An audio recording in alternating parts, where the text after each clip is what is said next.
Bon les gars, accrochez-vous, parce que là, j'en ai ma claque des softs modernes qui sont juste une catastrophe ambulante. Je vais vous raconter pourquoi je suis à deux doigts de prendre un marteau et de défoncer un logiciel d'Obic qui bouffe la RAM comme un glouton. Sérieux, c'est quoi ce bordel? On a des machines de guerre aujourd'hui, des processeurs qui crachent du feu, des téraoctets de stockage, et pourtant, nos applis rament comme si on était sur un Pentium 2 en 98. Pourquoi? Parce que le code, mes amis, c'est devenu une décharge publique. Vous savez quoi? J'ai pris un lecteur binaire, ouais. J'ai plongé dans les entrailles d'un de ces softs modernes, histoire de voir le vrai code. Et là, c'est l'horreur totale. Un code dégueulasse, sans indentation, comme si le mec qui l'a écrit avait tapé avec ses pieds. Des boucles forts dans des ifs, dans d'autres forts, un vrai millefeuille de cauchemar. Et tenez-vous bien, parfois, dans les commentaires, quand il y en a, parce que c'est pas garanti, tu trouves des pans entiers de code d'une vieille version, genre 2000 lignes d'un module oublié, laissé là, comme une vieille chaussette moisie. Sacrilège! Je vous dis, c'est ça, la vraie raison des bugs. Pas juste une petite erreur, non. C'est un empilement de conneries. Un laisser-aller total, qui fait que tout plante, ou rame. Et attends, j'ai mieux. Un pote à moi, en fouillant dans un point exe d'un soft commercial, je vais pas balancer de nom, mais vous voyez le genre, il a trouvé des insultes aux clients planqués dedans. Ouais, des commentaires du style « ces débiles d'utilisateurs comprennent que dalle » ou même des strings avec des gros mots, juste laissés là, comme une blague de stagiaire aigri.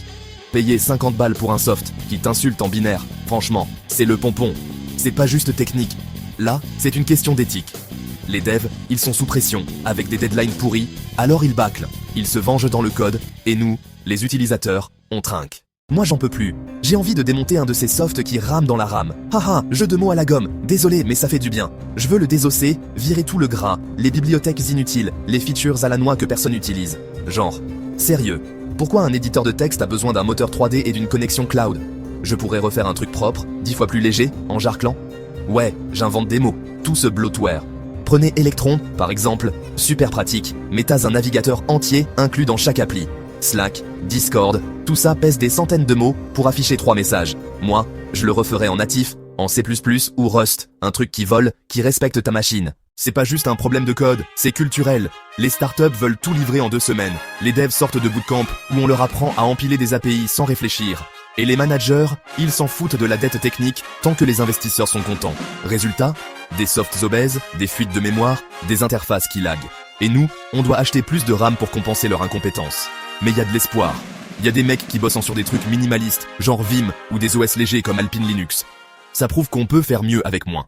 Bref, j'en ai marre, je vais pas dire au revoir la Terre, mais presque. Ça fait du bien de gueuler un coup. Si on continue comme ça, nos softs vont s'effondrer sous leur propre poids, comme des dinosaures numériques.